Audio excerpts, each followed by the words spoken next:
Listen, it's been a minute, Colby, and I feel like since the time that you've been on Survivor last, there's been so much happening in your life. I mean, you look like you're dressed for an episode of Top Shot. I know you've done a bunch of reality TV. Yeah, well, it's kind of my wardrobe, right? Yeah. I submitted, well, they told us, we want you to, submit a look similar or same to what you've worn in seasons past and you've become known for. So I break out the denim button-down shirt and send it in, and the khaki pants and hiking boots, and boom, they go, yep, that's it. You can bring that. Now, is this necessarily tropical weather clothing? Hell no. This is the last thing I would be wearing on a beach in Fiji.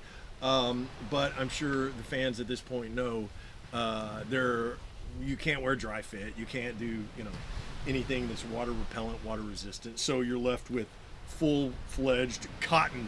There we go. That you sweat your ass through the moment you hit the beach. But it is what it is. Stoked to be here. Yeah, well, let's talk about, when you slip the familiar denim back on, what's sort of your headspace right now? Because Survivor, obviously, is such an important part of your life. You've been away for 15 years for such a momentous occasion. What's going through your mind right now as you're coming back? Unbelievable. Yeah. Unbelievable. Nothing but complete and utter excitement and gratitude. I don't feel... Look, there's a lot to unpack here. I don't feel any pressure because I'm no longer perceived as any threat, right? Based on my performance in Heroes versus Villains and All-Stars, I'm certainly not the physical threat that I was back in the early days in Australia, right? So ironically, and what's funny to me is because of that piss-poor performance in Samoa, I come in a little bit under the radar as far as physical threats. And you've got guys like Jonathan on the beach and Joe, which, again, I'm stoked to meet those guys. I hope I get to play with them, although I'm sure I'll have to go against them a time or two. But, dude, if it's a swimming challenge and you've got Ozzy and Jonathan on, first of all, those two Goliaths, I can't wait for those two to face off in a water-based challenge, right? Ozzy's a legend, and Jonathan, if he isn't already, will be. And so, so it's pure excitement. I'm flattered. I'm humbled to be back. But I've just got a headspace that I didn't have the two previous times. I feel more like I did going into Australia this time. All these years later, 25, quarter of a century later than the first time I played. And a lot of that has to do, Mike, with I moved back to Texas, my home state, a decade ago, and got back to doing what I was doing the first time I applied. I've been a welder my whole adult life. Wow. I have a little fabrication shop. I weld. I got back into ranching, and I'm still ranching the same land that my great-grandfather ranched 4 generations ago. And so that has really centered me, and it also has allowed me to re-engage as a fan of Survivor. I've been watching all of the recent seasons and have gotten back into it and really have embraced the new era just in terms of how the game's played. I've watched and appreciated some of the recent season. 48, the thing with Joe and Eva was unbelievable. Yeah. But then to see Kamilla and Kyle maneuver their way through and do it unbeknownst to everyone else, probably some of the best gameplay I've seen in the history of the show, for my money, because they were so secretive successfully, and then to divulge it at Final Travel the way they did. I mean, again, if you're a fan of the show, how can you not like seeing that stuff? So it's a little weird when you show up on the beach and those are the people you're facing off against, because I'm a fan of theirs, right? Yeah. This is interesting because, listen, I remember in Heroes Villains when, you talked to Candace on that first day and you're like, do you know who these people are? And so I think a lot of the perspective coming in is that we thought, okay, Colby, who, talked to the reunion in Heroes Villains about, I wish I could go out and fish, how does he fit into this fast-paced new era game? But it sounds like you've been doing your homework a little bit. It seems like you're game for it. Yeah, no question. And look, astute on you for pulling up some correct moments from the past that were accurate. When Probst asked me that Final Tribal Council, the reunion show, Heroes Villains, and he knew I wasn't having fun. The crew knew I wasn't having fun out there. But that was on me. That wasn't on them. Yeah. And at that reunion show, blaming it on the fact that I couldn't go swim, or, we were quarantined and all that. However true that was, and I don't even remember now exactly how accurate that statement was. But that didn't make it the fault of production or the fault of Survivor that I didn't have fun. That was my fault. That was on me to fail to find the adventure in it. And you bet, I've not only studied the new era and these new players and their gameplay leading up to 50 once I knew I was at least in the running, right? I wasn't so confident to believe I was going to make it on the season. I knew I was a long shot at best, but I thought it wise to at least begin to freshen up and study. And I was watching the show already, but there were some seasons that I missed. So I went back and started watching some of the gaps, filling in the gaps with seasons I hadn't watched. But if you're going to study film on your opponents, you also got to go back and study film on yourself and see what you did wrong. Yeah. And so I watched back Heroes and Villains, as painful as it was, and I watched back All Stars, as painful as it was. Immersion therapy. And well, you're right. And you I don't know. I think it's easier at 51 years of age for me to go back and watch those, because I'm now in such a period in life of reflection anyway. Yeah. That it's easier for me to go back and watch those shows twofold. One, as a fan, but two, as a person who wants to do better in life, right? And a student of people. And so there were a lot of mistakes I made, and I would carry those all the way back to Australia. As good as a game as I played, I really fumbled the ball in a lot of social aspects, specifically regarding Jerri and how I handled Final Tribal Council and all those sort of things. So, Mike, I've studied that stuff, and I've looked at it from the standpoint of, one, I want to do better as a human being, just in my daily life. And I don't like the fact that those elements of me are on forever frozen in digital media where people can go back and look at them. And now with streaming services, they can find them even easier. I'm very proud of Australia. I'm not so proud of All Stars and Heroes Villains. And that was, I'll be honest, that was a driver for me coming back out here. Yeah. Is to right some of those wrongs and to finish this game the way I started it, right? There's more to success than just winning the $1 million. At least for me there is. And that's not to say I'm not going to try my damnedest to pull it off and take home the money. I'm motivated by the money. But this season can still be a success for me, even if I don't win the money. Yeah. But I got to do things different than I did the last two times. All right. You're talking about doing your homework, researching these players. I got a game for you. Okay. It's called Friend or Foe. We're going to go through the cast. I love that look you gave. It's exactly what I'm looking for, Colby. Oh, so we're going to go through the cast one by one. Badass. You're going to tell me if it's a friend, someone that you want to work it with. Thank you. Or Now, mind you, Mike, I'm sorry to cut you off, brother, please. but I'm going to be shooting from the hip here. Please. Because many of these players I don't know. Yeah. And there are some that, even though I did my homework, I didn't see their season, right? I'm not going to mention exactly whose names, but there are a couple that showed up here. I know who they are, but I did not see their season. So I'm firing from the hip, and then we've got the two wild cards, season 49. Yeah, so which yeah. It's just going to be vibes. So yeah, right, you could do take it away. Let's exactly. have fun. All from right. the hip, friend or foe, and then if you want to give like a few words as to why. Yeah, you bet. Let's start with fellow All-Star Jenna. Jenna will be a friend, right? I think there's no question.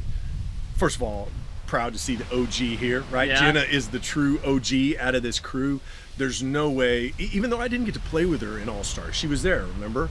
But we were on separate beaches. So not only have I not played with Jenna, even though we're on the same season, I don't know that I've ever met Jenna in person. But I don't see stumbling too much or having a problem. So we'll put her in the friend category. How about your former ally, Stephenie? Friend, without question. She, again, haven't seen her or spoken to her in 16 years. But she will be my sister on the beach. I have no doubt at all. She's a friend. Suri. This is going to shock a lot of people. I actually think Suri will be a friend. Ooh. I think I made a huge, and Tom Westman, if he were sitting right here, hi Tom, would agree with me. We both made huge tactical errors in Heroes Villains, not approaching Suri and trying to work with her. If she were sitting here, hi Suri, she would say the same thing. These two idiots should have worked with me, is what she would say. I'm not going to make that mistake again. Also, gosh, she's a huge threat, right? I mean, she's a legend in her own right. I'm not sure Cerri's long for this game because I think she's going to get targeted early. And if I know Cerri, I think Cerri's okay with that. I'm not, because Cerri's done so many other shows and done so much other stuff, I think Cerri would actually be okay not winning this season. But she's going to be a friend. I'll put her in the friend category. Ozzy. Without question, friend.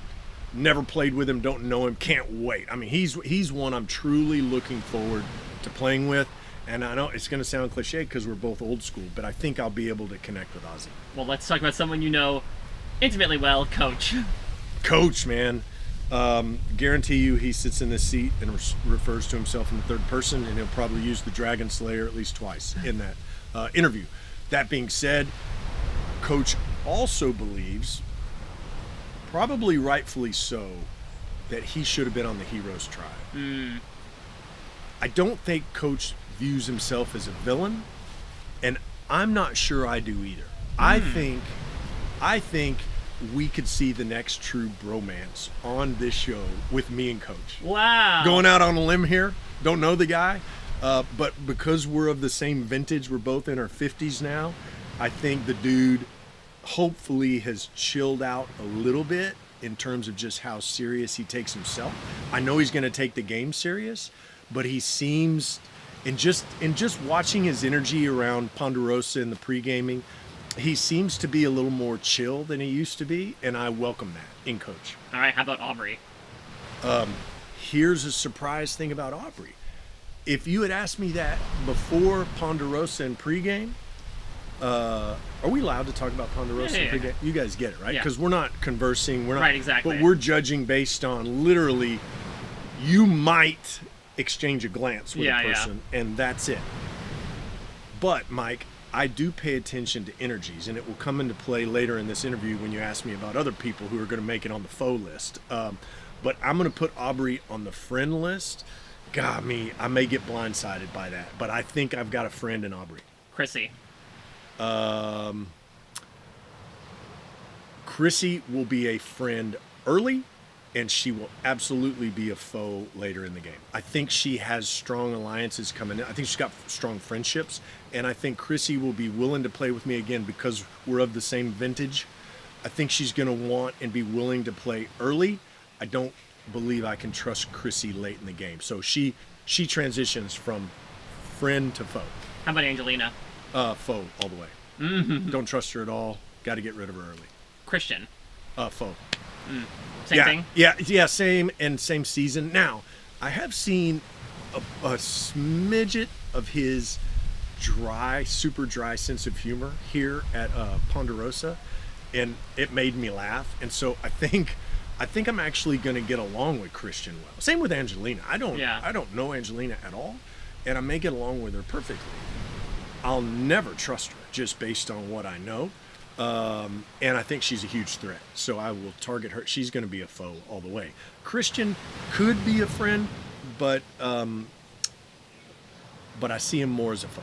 How about Mike White? God, he's a wild card for me because that's the season I didn't watch much of. I obviously know his background, not because I didn't really know that until coming into all this, but I've learned it. Mike, he's a wild card for me. I don't know what to say about. I don't know where to put him. I'm gonna have to assess that quickly on the beach. How about Rick Devens? I think Rick's gonna be a friend. I think Rick, yeah. I think Rick wants to play with us old school guys and girls. I think he's gonna be fun, dude. Wasn't he the guy that found all the hidden immunity, like a ton of them? There was a lot of controversy as to whether or not he had help with that, but that's on the backside. But no, I think Devens is going to be fun to play with. He's a friend. Let's go to the new era. Let's do it. Jonathan. Friend for sure, no doubt. That dude has an old soul. Guarantee you. Although it's going to be a bitch trying to compete against him. Look, there's and dude, Joe's a stud too. But you've got Jonathan. And then you have everyone else. Physically, no one has ever been carved out to compete and challenge. And then I did the little background read. Wasn't he like a collegiate swimmer? On top of everything else, the dude is built like a comic book superhero. And then he's got the swimming capability. And he's been spearfishing since he was like 6. I mean, he's literally tailor-made to play this game in many ways. Now, strategically, socially, that's up for debate. But new era Jonathan, friend. D. D1, right? She won her season. Foe. Okay. I don't know. It's just gut instinct. Yeah. I think. Well, look. Let's go down this winner tangent for a second, yeah, please. if you will, and then we'll come back to friend or foe. There we go. Because you're a fan, you get it, and you can track quickly. Here's what I don't buy into that a lot of people subscribe to regarding previous winners. You've got who? Kyle here, D, and then rumor is Savannah won her season. I don't subscribe, easy for me to say, that you take winners along with you because they're shields and because the jury won't vote them to win a second time. I was one that voted Sandra to win. That's true. Her second time in Heroes Villains. Are we good here? Yeah, no, you got hey, that's how you know. Came down, they said, you want to get rid of the winners? That's how you know it's real shit here. Yeah. When a fucking palm frond just drop falls down behind you, right? While you're filming. That's legit. There's no prop guy up there, by the way, that was not a plant. I mean, it literally is a plant. I thought it was like a lighting blind that fell or something. No, it was a palm frond. Next thing you know, a coconut's going to fall on my head. All right, so back to winners being used as shields as you progress through the game. I don't buy it. I voted for Sandra to win, and you could not have convinced me on day 1 of Heroes Villains that I would have voted for Sandra. I didn't necessarily respect her gameplay going into that. I didn't like a person that sits out of every challenge. I mean, Sandra takes herself out of every challenge. And as a guy that was once known for challenges, I didn't like that. But in the last tribal council, when you're sitting on the jury, and Probst references this all the time, it's very easy for people on the couch to make a snap judgment, even those who've played the game, but aren't in that game. It's easy for them to say, well, I would have done this or I would have done that. But unless you're there on that season, on that beach, seeing things play out, it's difficult to make the call, right? And what I witnessed in Sandra was someone who was wanting to help the heroes after the merge because she was wanting to get rid of Russell. Yeah. And she tried and tried. I wanted to get rid of Russell. We couldn't make it happen. But I appreciated and respected her gameplay, certainly post-merge, because I didn't see a lot of her play on the beach at the beginning of the game. But then also, Mike, you have to contend with whom is sitting on either side of you. Absolutely. And in her case, it was Russell and it was Parvati. And so I had no problem voting for Sandra in that. All that is to say, I don't believe that you take a guy like Kyle along with you to the end because you don't think he can win again. Yeah. That dude is a huge threat to win this game, much as D might be. So again, I think D has a target on her. I haven't pulled or picked up any great vibes from her, so I'm going to put her on the foe side. How about Emily? I don't know. I think Emily's going to be a friend. Okay. Yeah. I just get a good feeling from her. Charlie. And it can be fun to watch this shit back afterwards. Right? This is great, man. Because again, I'm shooting from the hip and I have no clue. It will be interesting to see what my odds are at the end, how my ratio stacks up. Charlie, fellow runner-up? Yeah. Charlie, fellow runner-up. I like Charlie. We both like Taylor Swift. So I think we're going to connect. I think Charlie is akin to Chrissy in that I will be able to trust Charlie for a period of time. There will then transition to a time when I have to be very wary of Charlie. And he's a smart dude, smart player, great player. So I think Charlie is another one that goes from friend to foe. Q, foe all the way. Just that too chaotic? You hit it. Chaotic. The guy's pre-gamed way too hard. I think Q has an enormous target on him. I just don't. Q has the worst energy of everyone here. I don't think I would be alone in saying that, and I don't know why that is. I don't know him. I would look forward to get to knowing him on the beach, and he's clearly a talented player in a lot of ways. He's a super physical guy. He's going to be great in challenges. He just has a bad energy about him. So he's on my faux list. Tiffany. She is. I literally have in my journal notes, Mike, wild card beside her. I cannot get a read on Tiffany.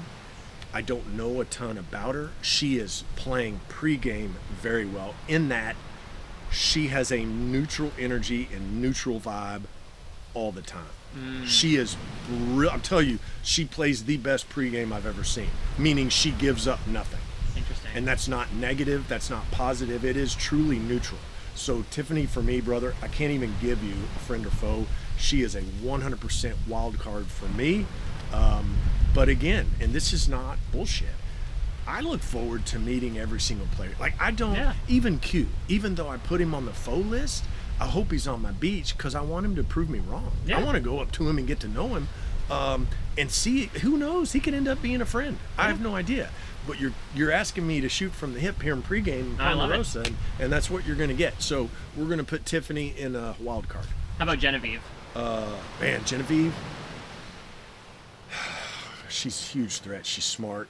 I thought she was with Rachel when Rachel won. I mean, she was on Rachel's season, right?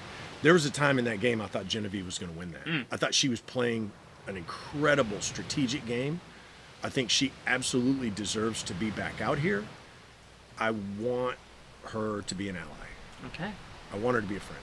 Let's go to 48. You mentioned Kyle. How about Joe? Joe's friend for sure. For sure. And Kamilla's foe. Okay. She's too big of a threat. She scares the shit out of me. She scares the ever-living shit out of me. And she's got these eyes. She'll sit there. You can tell her mind is that girl is brilliant, and she's so small, right? Yeah. So she just sits over there, and she loves it. She loves to just shrink into her chair, and she never moves her head. She's smart. Oh, that girl's good. So she's faux all the way. Kamilla, sorry. Love you, but you got to go.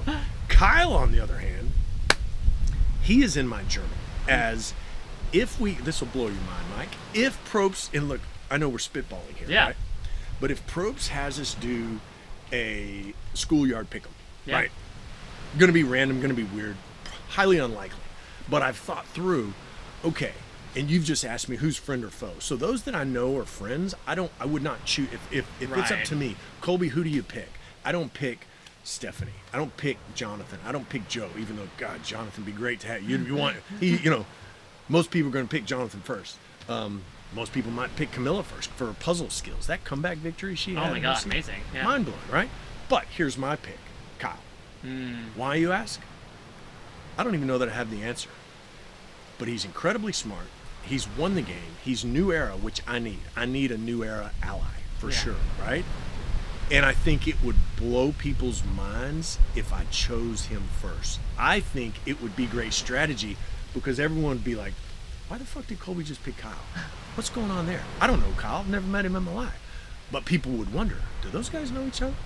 So I think that would be a great schoolyard pick'em. If Probst said you have to pick a guy first. Now, ask me if you're Probst. Colby, it's schoolyard pick'em. It's your turn, but you got to pick a girl. All right, who are you picking? You got to ask me like you're Probst. All right, Colby. Donaldson. Yeah. Who are you picking from the women? Savannah. Okay, tell me why. All right, so now we've made it through all of 48. Yeah, right? now we're in the unknowns. Now we're 49, right? So these are the unknowns, and again, could be considered wild cards, probably are. Wouldn't you agree? They're also probably hungry to make relationships, right? They have not had the luxury of pre-gaming. I'm not talking in Ponderosa. I'm talking about before we came out here.